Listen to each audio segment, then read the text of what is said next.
I arrived at my grandson's birthday party 15 minutes early. The house was already alive with sound. Balloons bumping softly against the ceiling fan, laughter spilling out of the kitchen, the smell of vanilla cake and fried chicken mixing in the air. Everything looked perfect, carefully staged, almost too perfect. I held the small gift bag in my hands a little tighter than I meant to. My grandson was turning 7 today. I had picked out his present weeks ago, a toy telescope he once mentioned during one of our short video calls. I even wrapped it myself, using blue paper with tiny stars on it. I remember thinking he would love it. I stepped inside. No one greeted me at first. Not immediately. That wasn't unusual in big family gatherings, I told myself. People were busy. Cooking, talking, laughing. I kept walking toward the dining area. That's when I saw the table. Long, beautifully set. Plates aligned perfectly. Name cards placed neatly in front of each chair. I scanned them once. Then again. My name wasn't there. I slowed down. Maybe I missed it. I leaned slightly forward, reading each card more carefully this time. My son's name. My daughter-in-law. My grandson. Her parents. Friends I barely recognized. Still nothing for me. A small, uncomfortable silence began forming in my chest. Not loud. Not dramatic. Just wrong. I stood there for a moment longer than I should have. Then I finally said it. Did you forget my seat? My voice didn't sound angry. Just confused. A few seconds passed. Then I heard her. My daughter-in-law. She didn't even turn fully toward me. She was adjusting the centerpiece flowers like nothing important was happening. Oh, she said lightly, almost smiling. Oops, we didn't need you. Those words didn't come with emotion. No hesitation. No apology. Just a fact, delivered casually in front of everyone. For a moment, I thought I misunderstood her. Maybe she meant there wasn't enough space. Maybe she was joking. Maybe the noise in the room swallowed the meaning. But then I saw it. No one reacted. Not my son. Not my grandson. Not even the guests. It was as if what she said was normal. As if I was the only person who had heard something wrong. I nodded slowly. Once. Then I stepped back. I see, I said quietly. My voice sounded far away, even to me. I turned slightly, looking for a place to stand. A corner. A wall. Somewhere that didn't feel like I was interrupting my own family. That's when I noticed something else. There was an extra chair near the end of the table. Not empty. Already pushed aside. Like it had been removed from consideration entirely. I didn't sit. I didn't argue. I simply stood behind the flow of people, holding my small gift bag like it suddenly weighed too much.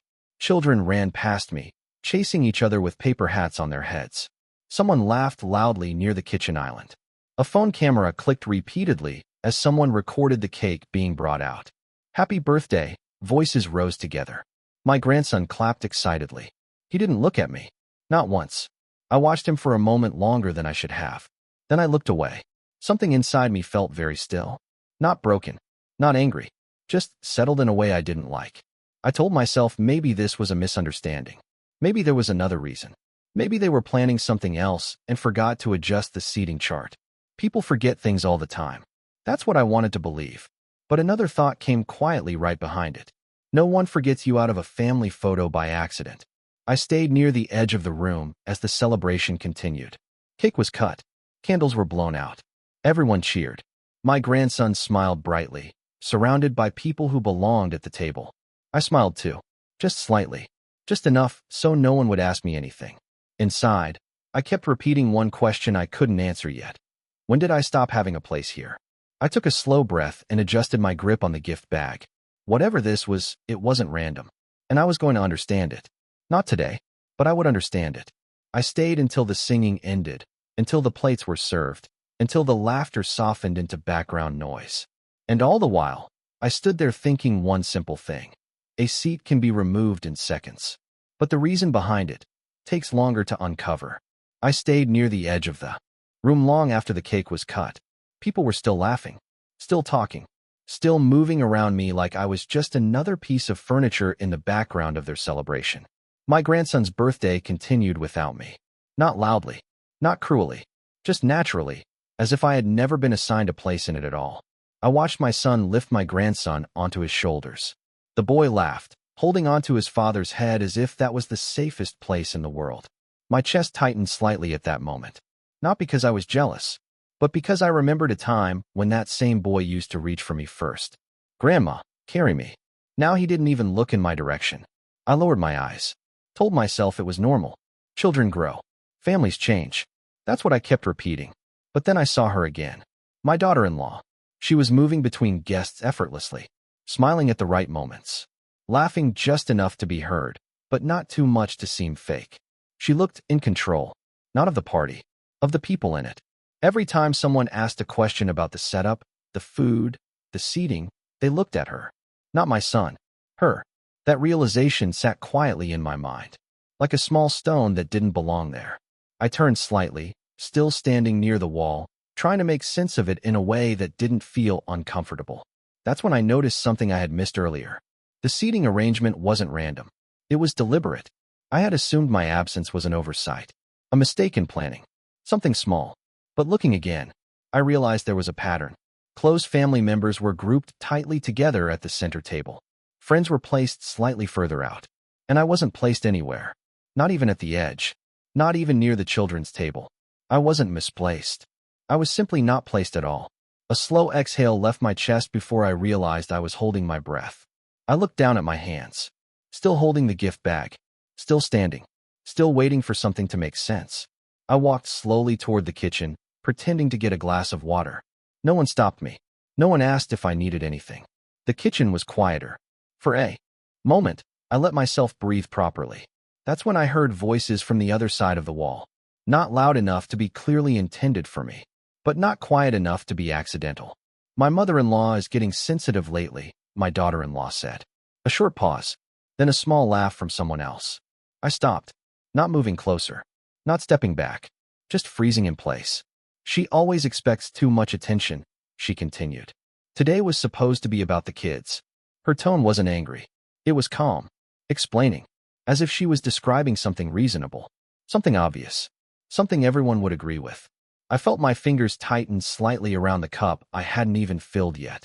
Sensitive, expecting too much attention. I repeated those words in my head without sound, slowly, like I was testing whether they belonged to me. I had not asked for attention. I had asked for a seat, just a place to sit in my grandson's birthday party. Nothing more. I leaned lightly against the counter, careful not to make a sound. Inside the other room, her voice continued. She loves drama, she said. If we don't manage things carefully, she makes everything about herself. A soft chuckle followed. Then silence. That silence felt heavier than the words. I closed my eyes for a second. Not out of pain. Out of clarity I didn't want. Because something became very simple in that moment. This was not a misunderstanding.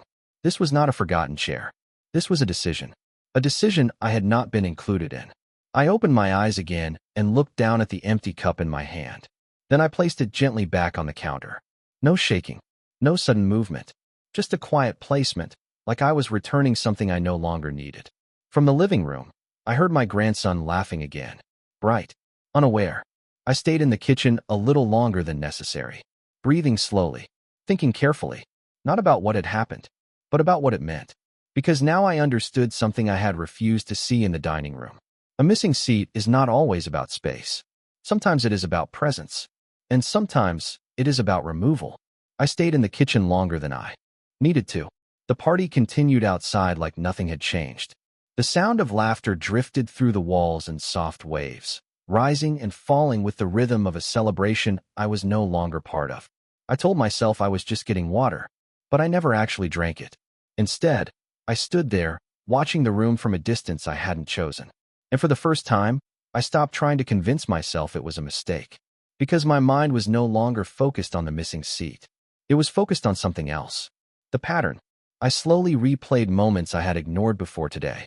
Small things. Almost invisible things. The way my daughter-in-law had taken over every family decision in recent months. Dinner plans. Holiday gatherings. Even phone calls with my grandson. At first, I thought it was normal. She was organized, efficient, helpful. That was the story I told myself. But now, that story felt different. I remembered last month's video call. I had asked when I could visit again. There was a pause before my grandson answered. A pause too long for a simple question. Then my daughter-in-law's voice came in smoothly. Let's wait until things are less busy, okay? Busy. Always busy. I had accepted that answer then. But standing in this kitchen, I realized something uncomfortable. I was always being postponed. Never refused. Never welcomed. Just delayed, indefinitely. I looked down at the sink. The water was still running slightly from someone else's earlier use. A steady drip that filled the silence in the room. Tick, tick, tick. It reminded me of something I didn't want to admit. Time was moving in this family, but my place in it wasn't. I turned off the faucet. The sudden silence felt louder than the dripping. That's when I heard footsteps outside the kitchen. I didn't move. I stayed still instinctively. My daughter-in-law entered first. She didn't notice me right away. She was speaking to someone behind her, one of the guests. "She's just a bit sensitive," she said again, casually, like she was repeating a harmless explanation. Then she saw me. For half a second, her expression didn't change. Not surprise, not discomfort, just recognition, followed immediately by control. "Oh, there you are," she said softly, like I had simply wandered off, like I wasn't standing in a place I had retreated to after being erased from the table. "I thought you left for a moment," she added. I nodded slightly. "I was getting water," I said. My voice was steady, too steady. A silence followed, just a second or two, but enough for me to notice how easily she filled it. "We're about to do cake photos," she said. "You can join if you want, but we're kind of wrapping things up soon." If you want. Wrapping things up soon. The words were polite on the surface, but underneath them, something else was clear. My presence was optional. I looked at her, not with anger, not with confusion anymore, just observation. She smiled. Not warmly, not coldly, practiced. Then she walked past me back toward the living room, already continuing her conversation with the guest as if nothing had happened, as if I had not just been spoken to like an afterthought. I stayed in the kitchen for a moment longer, listening. The laughter outside grew louder again as everyone gathered for cake photos. I could hear chairs moving, people calling names, positions being arranged. Carefully, deliberately. I didn't move immediately. Instead, I placed my empty cup down slowly on the counter. Very carefully, like I was deciding where something no longer belonged. Then I looked toward the doorway. The living room was brighter than the kitchen, warmer, full of voices, full of belonging. I stepped forward once, stopped. Then I understood something clearly. There was no mistake in the missing seat. There was only a message, and I had finally started to hear it. I walked back toward the living room slowly, not because I didn't know where I was going, but because for the first time, I was paying attention to what it meant to enter that space. The noise hit me before I even crossed the doorway. Laughter, plates clinking, someone calling my grandson's name for photos. A warm, living chaos that looked like a family celebration from the outside. From the outside, I stopped just short of the entrance. My eyes moved across the room again. The table was now full. Every chair occupied. Every place accounted for, except the one that wasn't there in the first place. My seat, or what should have been my seat. That realization didn't feel like surprise anymore. It felt like confirmation. And then, without warning, my mind pulled me backward. Not to today, but to before. I saw myself in memory, standing in a different kitchen years ago. My son younger then. My grandson still a baby. I remembered holding him in my arms while my daughter-in-law laughed softly in the background, saying she was too tired to carry him. "I've got him," I had said back then, without hesitation, without conditions. I remembered nights when I stayed up when he was sick, when my son worked late, when she said she needed rest. I remembered sending money when things were tight. Small amounts at first, then more. Always thinking the same thing. Family helps family. That was the rule I lived by. My chest tightened slightly, not from emotion, but from recognition. Because I could now see the shape of something I had never named before. A pattern of giving, and a pattern of receiving less in return. I blinked. The memory faded. The present returned. The birthday party continued in front of me like nothing had changed in the world. My grandson was now standing near the cake, smiling, waiting. Everyone was gathering around him. Cameras lifted. Phones ready. Positions adjusted again. Carefully, deliberately. I noticed something strange then. There was a perfect circle of people around him. But not a gap.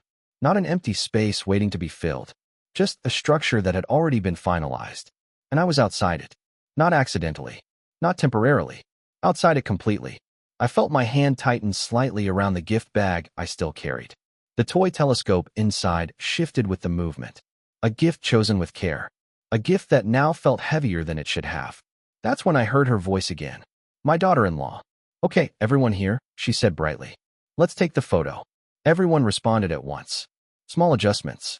laughter, movement, a moment of coordination, a moment of unity.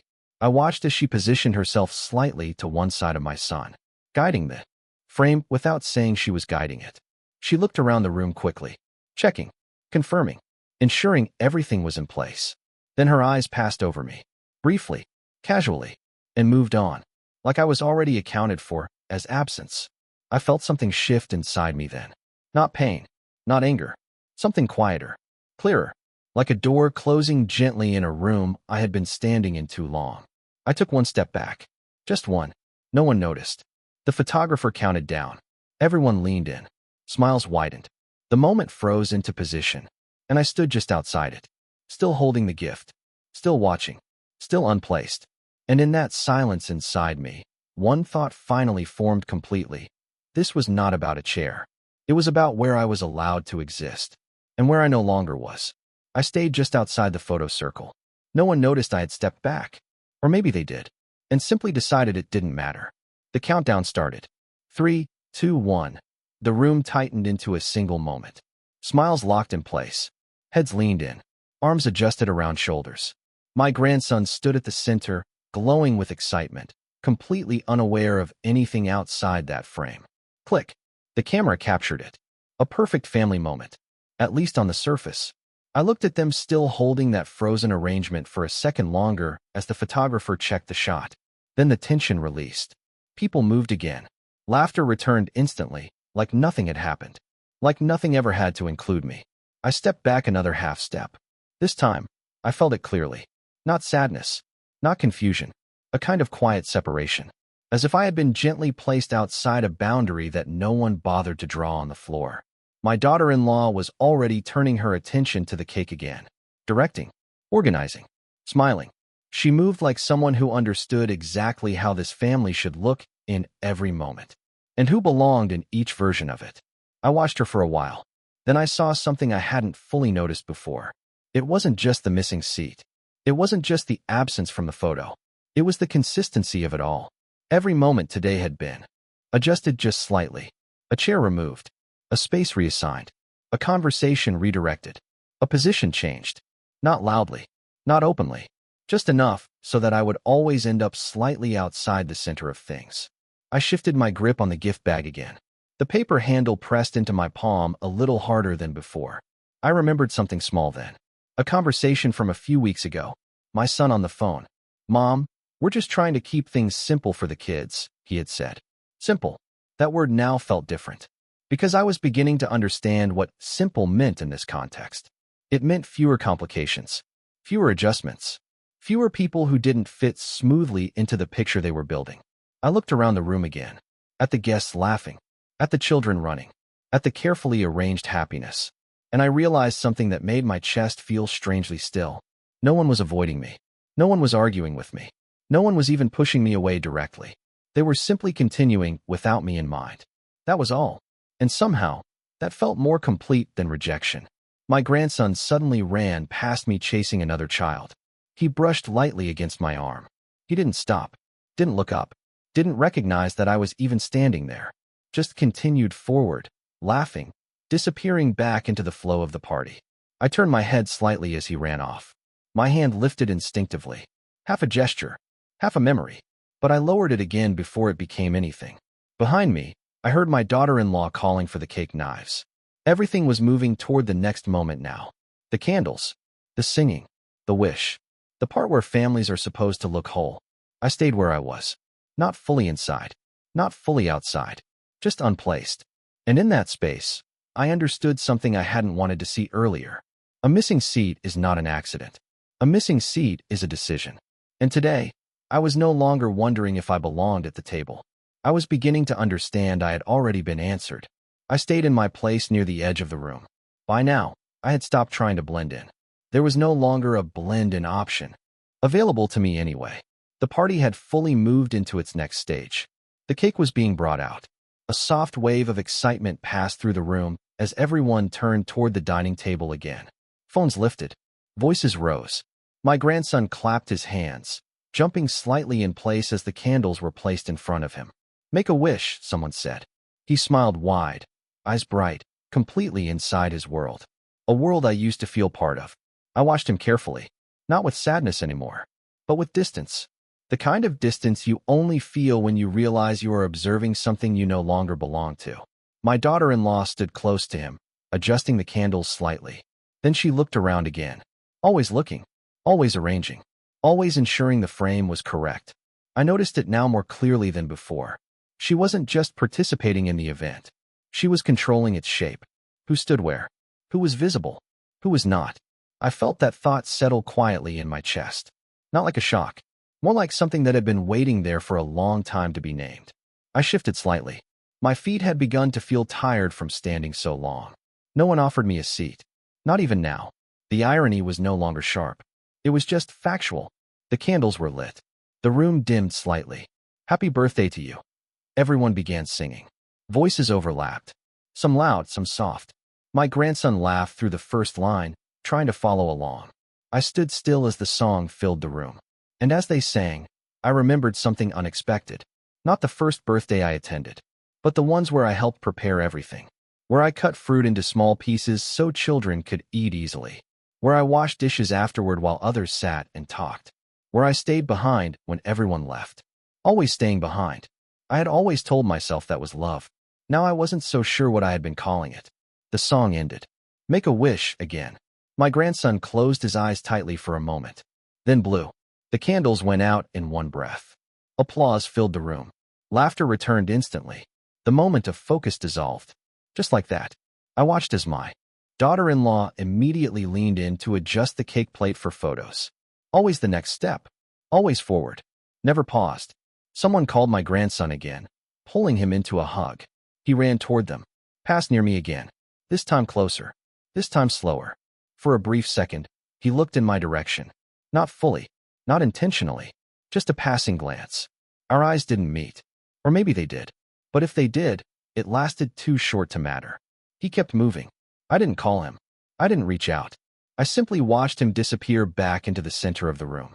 Then I noticed something else. A small group of chairs had been pulled closer together near the main table. Rearranged after the photos. Reset for the next stage. I looked at them carefully. There was still no place for me. Not even an improvised one. No accidental gap. No overlooked corner. Everything had been adjusted with intention. That realization landed differently this time. Because it wasn't happening in real time anymore. It had been happening all along. I just hadn't been seeing it clearly. My daughter-in-law walked past me again, this time carrying a plate. She didn't stop, didn't acknowledge me. But as she passed, she said casually, almost lightly, "Things are getting a bit crowded now. Maybe just stand here for a bit, okay? Just stand here. For a bit." The words were soft, almost polite, but they defined everything. A space I could occupy, not a place I belonged. I nodded slightly, not because I agreed, but because I understood.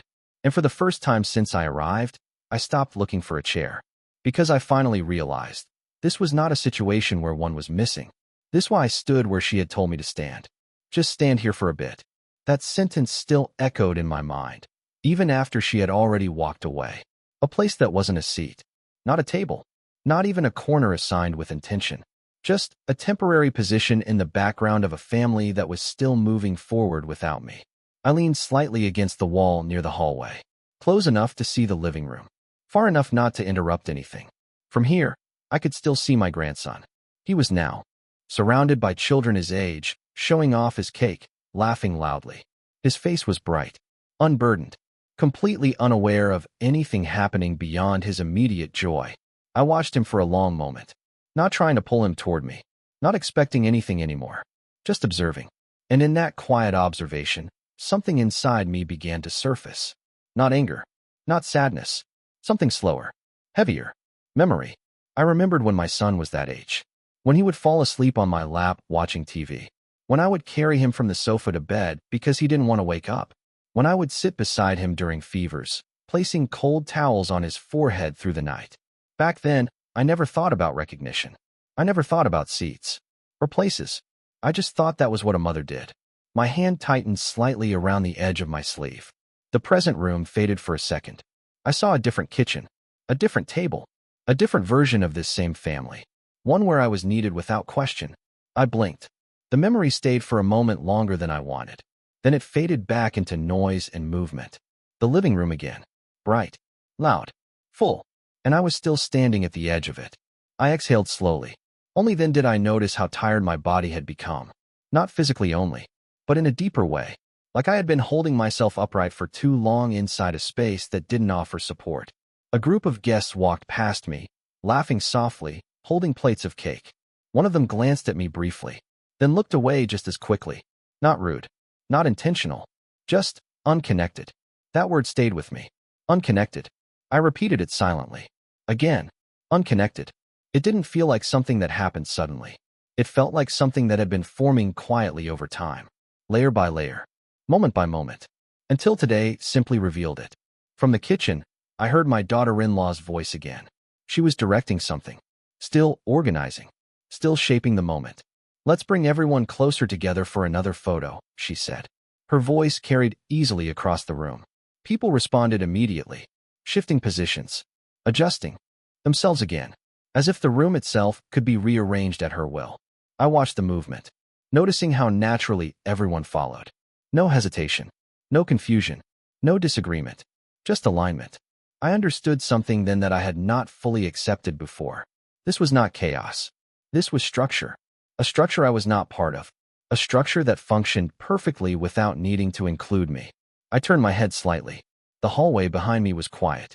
Still, almost inviting in its emptiness. For a moment, I considered stepping further back. Not leaving, not confronting, just withdrawing further into the space that had already been assigned to me.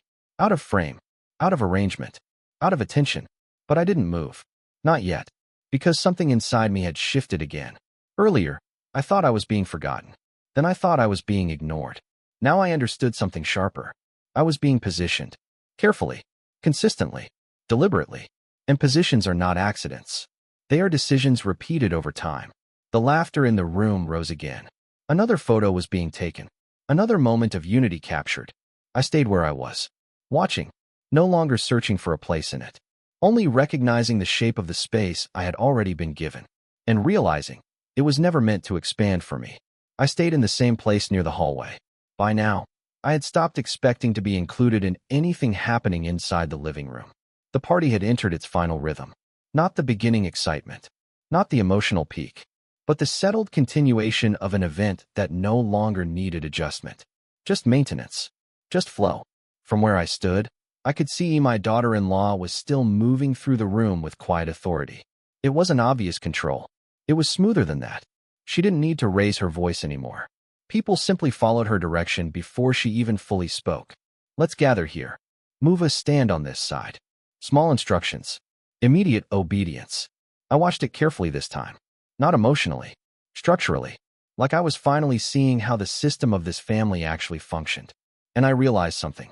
That made my thoughts slow down. She wasn't just organizing a birthday party. She was organizing roles, positions, visibility. And I had been placed outside of that system entirely. My grandson ran past again, laughing, chasing another child through the living room. He didn't stop. He didn't hesitate. But this time, I noticed something. He didn't even adjust his path around me. It wasn't avoidance. It was absence of awareness. As if I was part of the background structure of the house itself, like a wall or a doorway. Something present, but not acknowledged. I turned my head slightly and looked at the dining area again. The chairs' clean lines, balanced spacing, a carefully designed visual order. But my mind was no longer seeing family gathering. I was seeing allocation. Who sits where? Who is centered? Who is peripheral? And who is not included at all? A memory surfaced again. Uninvited. Me standing in, my daughter-in-law had thanked me then. Soft voice. Polite words. "I appreciate everything you do." I remembered feeling something warm at the time. Like effort had been acknowledged. But now, standing here in this hallway, that memory felt different. Not wrong. Just incomplete. Because appreciation and inclusion were not the same thing. And I had confused them for a long time. Inside the living room, another round of laughter erupted. A group photo was being reviewed on a phone. People leaned in, smiling at the screen. I could hear my daughter-in-law's voice again. "This one is perfect," she said. Perfect. That word carried because I already knew what perfect meant in this context. It meant no interruptions. No unwanted elements. I looked at the room again. And for the first time, I didn't feel like I was being pushed out. I felt like I was never drawn in to begin with.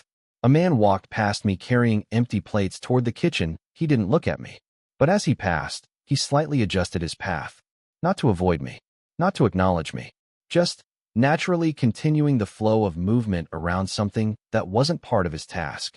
That small moment stayed with me longer than NET because it wasn't rejection. It wasn't conflict. It was design. I leaned back against the wall again. My shoulder touched the cool surface, and I let myself stay still for longer than before. Not waiting, not observing, but understanding something that had been forming quietly since I had not been removed from the table. I had been excluded from the structure that creates the table. And once you are outside the structure, presence no longer changes anything. Only recognition does. The room continued without P. The birthday continued. The family continued. And I remained exactly where I had been placed. On the E, I stayed where I was, leaning lightly against the hallway wall. By now, the party had entered a steady rhythm that no longer needed guidance. Everything was happening without pause, without confusion, without me. The cake had already been served. The main photos had been taken. Now people were simply eating, talking, and slowly dissolving into smaller conversations across the house. I could hear the sound of forks on plates, soft laughter, occasional calls of my grandson's name as he ran between groups of guests. Normal sounds of a family gathering. But none of it reached me in the same way anymore. Something had shifted inside me. Not loudly, not suddenly, but permanently. I looked again toward the dining table. And this time, I didn't just see chairs. I saw confirmation. Every seat was filled exactly as intended. No hesitation in arrangement. No missing pieces being noticed. No gaps that required explanation. And in that completeness, my absence became clearer than ever. Not as an accident, but as a finalized decision. I noticed my daughter-in-law again across the room. She was now seated among the others, speaking comfortably, laughing at the right moments. She looked entirely at ease. Like everything that had happened today had unfolded exactly as she planned it to. And I realized something I had been avoiding since earlier. She had never once tried to correct what happened. Not the missing seat. Not my position at the edge. Not even the comment she made earlier. There had been no attempt to repair. Because there was nothing to repair in her version of this structure. That thought settled deeper than I expected. I shifted slightly in place. My body felt still, but my mind was no longer moving in the same direction as the room.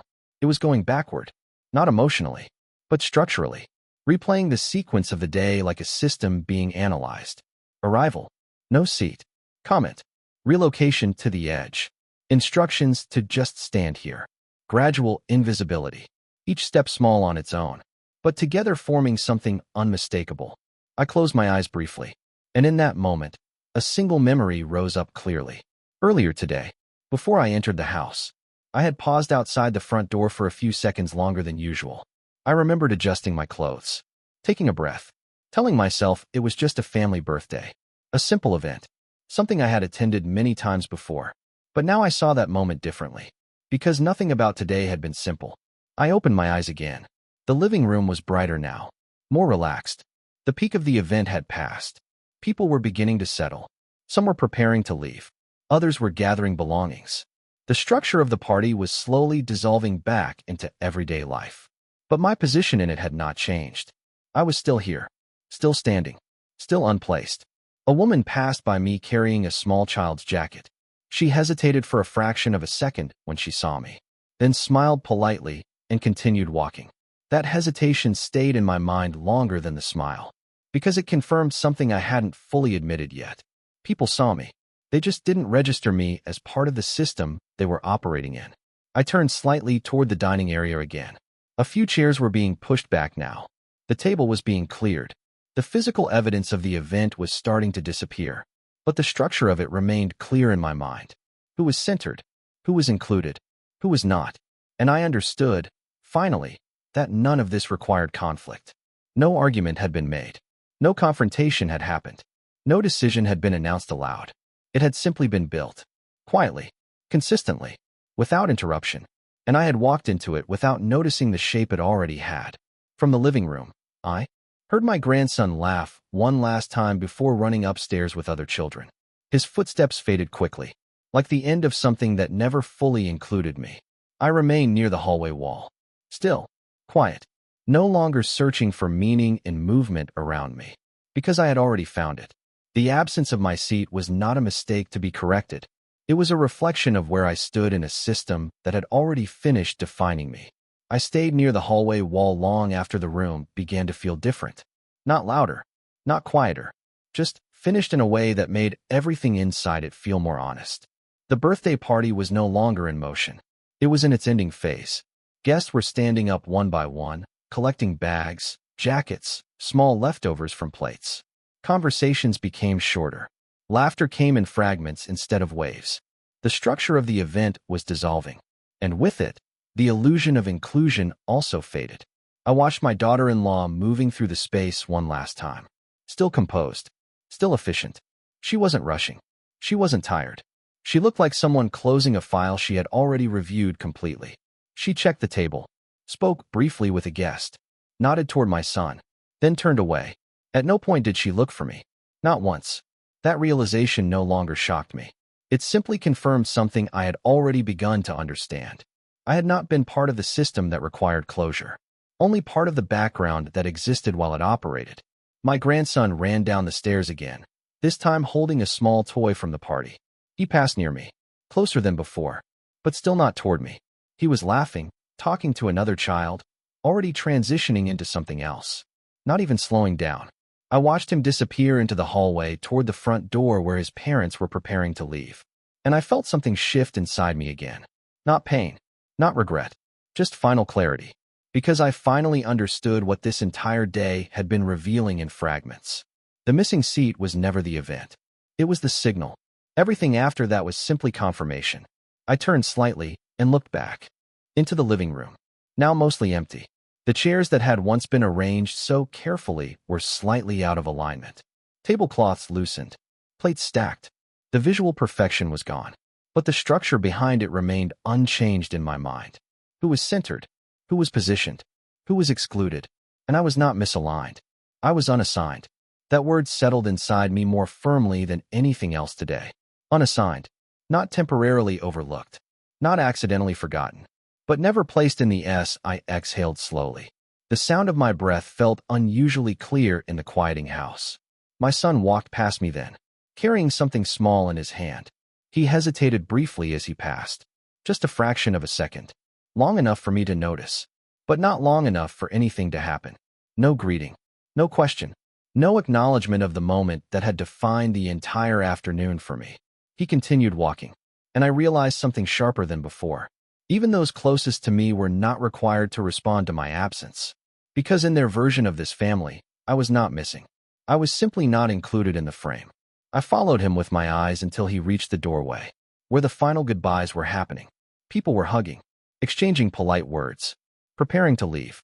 The normal ending of a normal gathering. But I remained where I was, still near the hallway wall, still outside the remaining structure of movement. And in that stillness, the final understanding became unavoidable. This was not a moment of misunderstanding, not a miscommunication, not even neglect in the usual sense. It was selection, quiet, repeated, unspoken, selection of who remained visible inside the family structure, and who did not. I looked down at my hands, still holding the small gift bag I had brought hours ago. It now felt like something that belonged to another version of the day, a version where my presence had meaning. I loosened my grip slightly, not dropping it, not holding it tighter, just acknowledging its weight differently. From the living room, I heard the front door open, a burst of outside air, voices saying goodbye, my grandson's laughter fading as he left, and I stayed still, because for the first time since arriving, I was no longer waiting for a seat. I was no longer searching for placement. I was no longer trying to understand the absence. I finally understood the message it had been carrying all along. I had not been removed from the table. I had been defined outside of it. I stayed in the hallway even after the last guests had begun to leave. The house was quieter now, but not empty. It had that in-between silence, when an event is technically over, but its presence still lingers in the air like heat after a fire. Footsteps moved slowly toward the front door. Polite goodbyes, short hugs, final smiles that had already started to fade. I did not move to join them. There was nothing left to join. My daughter-in-law was at the center of it all one last time. Still speaking, still thanking people, still managing the final exits like she had managed everything else. Controlled, efficient, uninterrupted. I watched her carefully now, not with confusion anymore, not even with curiosity, but with something closer to clarity, because I realized something I had not allowed myself to fully see earlier. She had never once treated me like an accident. Not today, not before. Everything had been consistent. The missing seat, the repositioning, the comment, the instruction to just stand here. None of it was emotional. None of it was reactive. It was structured.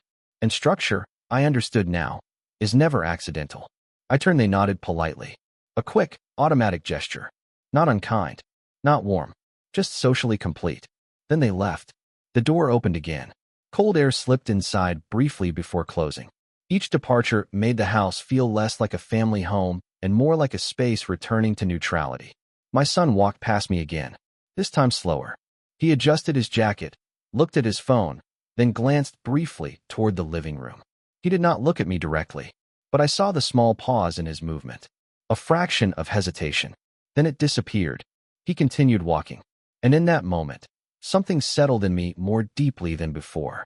Even hesitation was not enough to change position. I watched him leave, with the others, and I understood something I had been avoiding since the beginning of the day. It was not that I was unseen. It was that I was already categorized in a way that did not require adjustment. My presence did not disrupt anything. It simply existed outside of consideration. The living room was nearly empty now. Only a few chairs remained slightly out of place. The cake table was being cleared. The decorations still hung, but they no longer held meaning. They were just objects again. I slowly walked a few steps forward for the first time in a while. Not toward the center, just into the room. My footsteps felt unusually loud in the emptiness. I stopped near the dining table, the same table where the seat had been missing earlier. I looked at it carefully. There was no gap anymore. Everything had been restored to its normal configuration, as if nothing unusual had ever occurred, as if the absence had never needed explanation. I stood there for a long moment. Then I finally understood the final layer of it. The removal had never been visible as removal. It had been visible only as normality afterward. That was what made it complete. My daughter-in-law appeared again from the kitchen, holding a stack of plates. She paused when she saw me in the room. For the first time all day, she was not speaking, just looking. A neutral expression. No urgency. No explanation. No invitation. Then she gave a small nod. Not welcoming. Not dismissing. Just acknowledging completion. Like the day had ended its function. Then she walked past me again and continued cleaning. I did not respond. Not because I was afraid. Not because I was confused. But because I understood there was nothing left in that interaction that required response. The conversation had already happened earlier. In silence. In placement. In absence. I stood alone in the middle of the living room now. The house was nearly quiet. Only the sound of cleaning. Of objects being returned to order. And in that quiet, I realized something final. I had spent the entire day trying to find my place in a room that had already finished deciding I didn't have one. And once that decision is built into the structure, no explanation is needed anymore. I stood alone in the middle of the living room after everything had quieted down. The birthday party was over. Not just finished, but fully dissolved. What remained was no longer an event, only traces of one. Empty cups on the counter, slightly moved chairs, faded laughter still hanging in memory like dust that had not yet settled. My daughter-in-law was in the kitchen with my son now, speaking in low voices while cleaning up. Normal sounds of ending. Ordinary. Efficient. I did not interrupt. There was nothing left to interrupt. I slowly walked back toward the dining table. The same table where everything had started. Where I had stood earlier, scanning for my name. For my seat. For my place. Now it looked different only because I understood it differently. The chairs were still there. The arrangement was still precise. But I no longer saw confusion in it. I saw intention, and that intention had already been fulfilled. I placed the small gift bag gently on the table. The toy telescope inside made a soft sound as it touched the wood. I did not open it. There was no need anymore. My grandson was gone. The moment had passed. I stood there for a long time. Not waiting. Not hoping. Just present. In a space that had finally stopped pretending I belonged to it. My daughter-in-law entered the room again. She looked at the table, then at me. For a second, I thought she might say something, explain something, or close something that was still open. But she didn't. Instead, She simply adjusted a chair that was slightly out of alignment. A small correction. Then she spoke, calmly. "We're almost done cleaning." Her voice was neutral. Not cold. Not warm.